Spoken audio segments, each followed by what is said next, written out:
ನಮಸ್ಕಾರ ಸ್ನೇಹಿತರೆ. ಮಕರ ರಾಶಿಗೆ 2026ರ ವರ್ಷ ಭವಿಷ್ಯವನ್ನ ನೋಡೋಣ.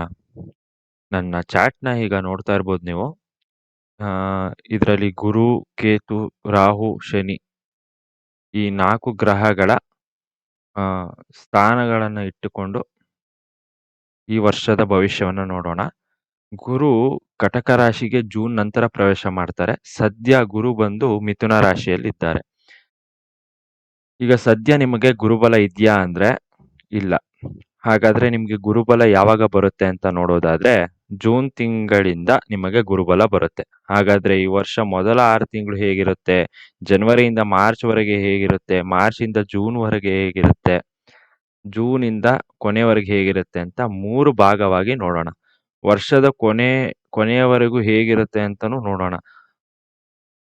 ವಿಡಿಯೋನ ಕೊನೆವರೆಗೂ ನೋಡಿ. ಚಾನೆಲ್‌ನ ಸಬ್ಸ್ಕ್ರೈಬ್ ಮಾಡಿಲ್ಲ ಅಂದ್ರೆ ಸಬ್ಸ್ಕ್ರೈಬ್ ಮಾಡಿ. ಪರಿಹಾರ ಕೊನೆಯಲ್ಲಿ ಹೇಳ್ತೀನಿ. ಮೊದಲಿಗೆ ನಿಮ್ಮ ರಾಶಿಗೆ ಈ ವರ್ಷ ಪ್ಲಸ್ಸಾ ಮೈನಸ್ಸಾ ಅಂತ ನೋಡೋದಾದ್ರೆ, ನಿಮ್ಮ ರಾಶಿಗೆ ಜಾಕ್‌ಪಾಟ್ ಅಂತಾನೆ ಹೇಳ್ಬೋದು.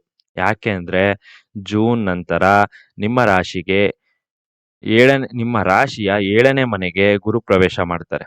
ಗುರು ಉಚ್ಚ ಸ್ಥಾನದಲ್ಲಿರುವ ಗುರು ನಿಮಗೆ ಡೈರೆಕ್ಟ್ ನಿಮ್ಮ ರಾಶಿಯನ್ನೇ ನೋಡ್ತಾರೆ.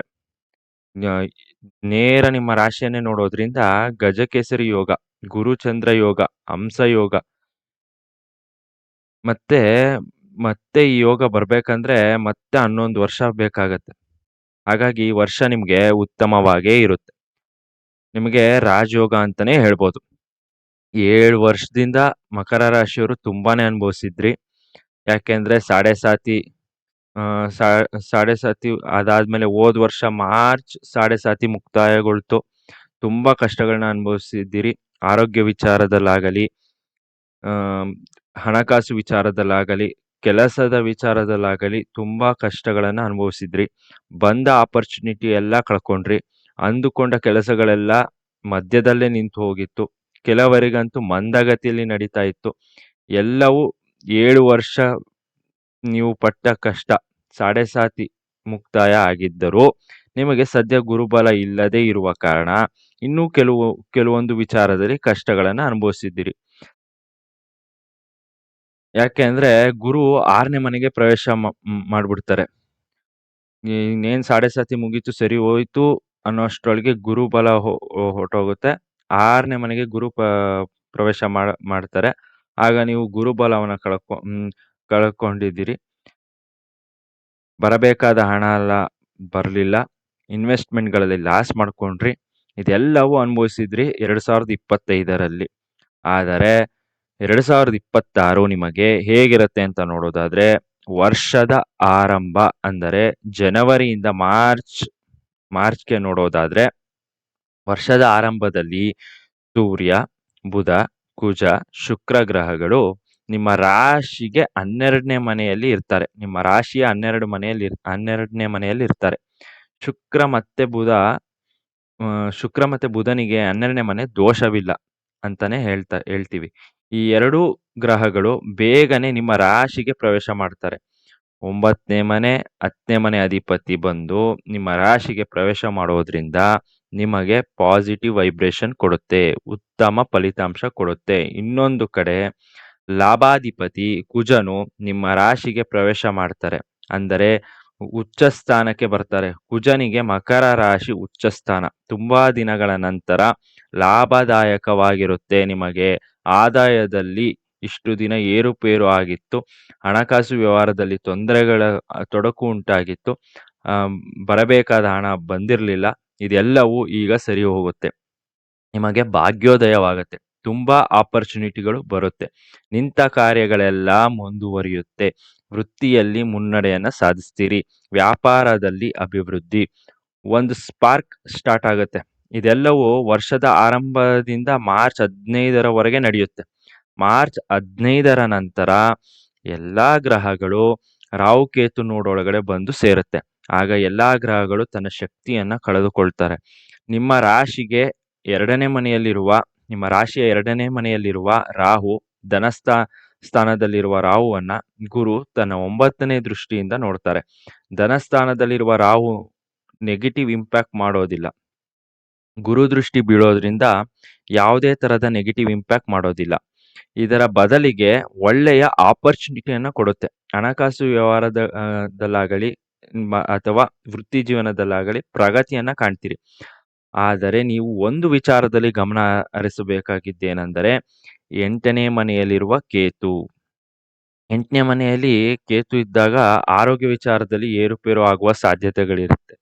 ಅದರ ಬಗ್ಗೆ ಗಮನ ಇರಬೇಕು. ಗ್ಯಾಸ್ಟ್ರಿಕ್ ಹೊಟ್ಟೆಗೆ ಸಂಬಂಧಪಟ್ಟ ಸಮಸ್ಯೆಗಳು ಬರಬಹುದು. ಜಾಗೃತರಾಗಿರ್ಬೇಕು. ಇದು ಒಂದು ನೋಡ್ಕೊಂಬಿಟ್ರೆ ನೀವು ಸಾಕು. ನೀವು ಜೂನ್ ನಂತರ ಮತ್ತೆ ಗುರುಬಲ ಬರುತ್ತೆ. ದ ಮ್ಯಾಜಿಕ್ ಬಿಗಿನ್ಸ್ ನೌ ಅಂತಾನೆ ಹೇಳ್ತೀವಿ. ಉಚ್ಚ ಸ್ಥಾನದಲ್ಲಿರುವ ಗುರು ರಾಶಿಯನ್ನು ನೋಡ್ತಾರೆ. ನಿಮ್ಮ ಲಾಭ ಸ್ಥಾನವನ್ನ ನೋಡ್ತಾರೆ. ಅಂದರೆ 11ನೇ ಮನೆಯನ್ನ ನೋಡ್ತಾರೆ. ಇದರ ಜೊತೆಗೆ ಗುರು ತನ್ನ 9ನೇ ದೃಷ್ಟಿಯಿಂದ ನಿಮ್ಮ ರಾಶ್ಯಾಧಿಪತಿ ಶನಿಯನ್ನ ನೋಡ್ತಾರೆ. ಶನಿಯು ಮೀನ ರಾಶಿಯಲ್ಲಿದ್ದಾರೆ. ನೋಡಿ ಈಗ ಚಾರ್ಟಲ್ಲಿ ನೋಡಿ ಶನಿ ಮೀನ ರಾಶಿಯಲ್ಲಿದ್ದಾರೆ. ನಿಮ್ಮ ರಾಶಿಗೆ 3ನೇ ಮನೆ. ನಿಮ್ಮ ರಾಶಿಯ 3ನೇ ಮನೆಯನ್ನ ಗುರು ತನ್ನ 9ನೇ ದೃಷ್ಟಿಯಿಂದ ನೋಡ್ತಾರೆ.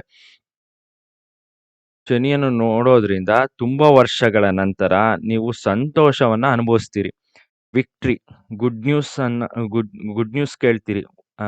ಅದು ವಿವಾಹ ವಿಚಾರದಲ್ಲಾಗಿರಬಹುದು, ಹಣಕಾಸು ವಿಚಾರದಲ್ಲಾಗಿರ್ಬೋದು, ವೃತ್ತಿ ಜೀವನದಲ್ಲಾಗುವ ಬದಲಾವಣೆ ಆಗಿರ್ಬೋದು, ಅದೃಷ್ಟವನ್ನ ತಂದುಕೊಡುತ್ತೆ. ಶುಭ ಸಮಾಚಾರಗಳು ನೆರವೇರುತ್ತೆ. ಹೊರ ದೇಶಕ್ಕೆ ಹೋಗುವ ಆಪರ್ಚುನಿಟಿಯನ್ನು ತಂದುಕೊಡುತ್ತೆ. ಹೈಯರ್ ಸ್ಟಡೀಸ್ ಮಾಡೋರು ವಿದ್ಯಾರ್ಥಿಗಳು ಯಾರ್ಯಾರಿದ್ದೀರಿ ಮಕರ ರಾಶಿಯವರು ಹೈಯರ್ ಸ್ಟಡೀಸ್ ಮಾಡ್ತೀರಿ. ಬೇರೆ ದೇಶದಲ್ಲಿ ಕೆಲಸವನ್ನ ಪಡಿತೀರಿ. ಬೇರೆ ರಾಜ್ಯದಲ್ಲಿ ಕೆಲಸವನ್ನ ಪಡಿತೀರಿ. ಉತ್ತುಂಗಕ್ಕೆ ಹೋಗ್ತೀರಿ. ಹಣಕಾಸು ವಿಚಾರದಲ್ಲಿ ಮುನ್ನಡೆ, ಆರ್ಥಿಕವಾಗಿ ಬೆಳೆಯುತ್ತೀರಿ. ಇಷ್ಟು ದಿನ ಇದ್ದ ಎಲ್ಲಾ ಅಡೆತಡೆಗಳನ್ನ ದಾಟಿ ಮುನ್ನುಗ್ತೀರಿ. ಮಕರ ರಾಶಿಯಲ್ಲಿ ಇರುವವರು ಈ ವರ್ಷ ತುಂಬಾ ಜನ ಸ್ವಂತ ಉದ್ಯೋಗವನ್ನ ಆರಂಭ ಮಾಡ್ತೀರಿ. ಬಿಸ್ನೆಸ್ ಪ್ರಾರಂಭ ಮಾಡ್ತೀರಿ. ಜೂನ್ ನಂತರ ಇದೆಲ್ಲವೂ ನೆರವೇರುತ್ತೆ. ಮಕರ ರಾಶಿಯಲ್ಲಿ ಇರುವವರು ಯಾರೆಲ್ಲ ವಿವಾಹಕ್ಕೆ ಪ್ರಯತ್ನ ಪಡ್ತಿದ್ದೀರಿ ಅವರಿಗೆಲ್ಲ ಈ ವರ್ಷ ವಿವಾಹವಾಗುತ್ತೆ. ಮನೆಯಲ್ಲಿ ಶುಭ ಕಾರ್ಯ ನಡೆಯುತ್ತೆ. ಇದೆಲ್ಲವೂ ಜೂನ್ ನಂತರ. ಇನ್ನು ವರ್ಷದ ಕೊನೆಯಲ್ಲಿ ಎರಡನೇ ಮನೆಯಲ್ಲಿರುವ ಎರಡನೇ ಮನೆಯಲ್ಲಿರುವ ರಾಹು ನಿಮ್ಮ ರಾಶಿಗೆ ಪ್ರವೇಶ ಮಾಡ್ತಾರೆ. ಅದು ನಿಮಗೆ ಪಾಸಿಟಿವ್ ಅಂತ ನೋಡೋದಾದ್ರೆ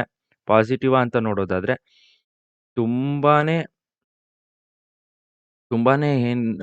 ಪಾಸಿಟಿವ್ ನೆಗೆಟಿವ್ ಅಂತ ನೋಡೋದಾದ್ರೆ ರಾಹು ನಿಮಗೆ ರಾಶಿಗೆ ಪ್ರವೇಶ ಮಾಡಿದರು ಗುರು ದೃಷ್ಟಿ ನಿಮ್ಮ ರಾಶಿಯ ಮೇಲೆ ಬೀಳೋದ್ರಿಂದ ಯಾವುದೇ ತರದ ನೆಗೆಟಿವ್ ಇರೋದಿಲ್ಲ.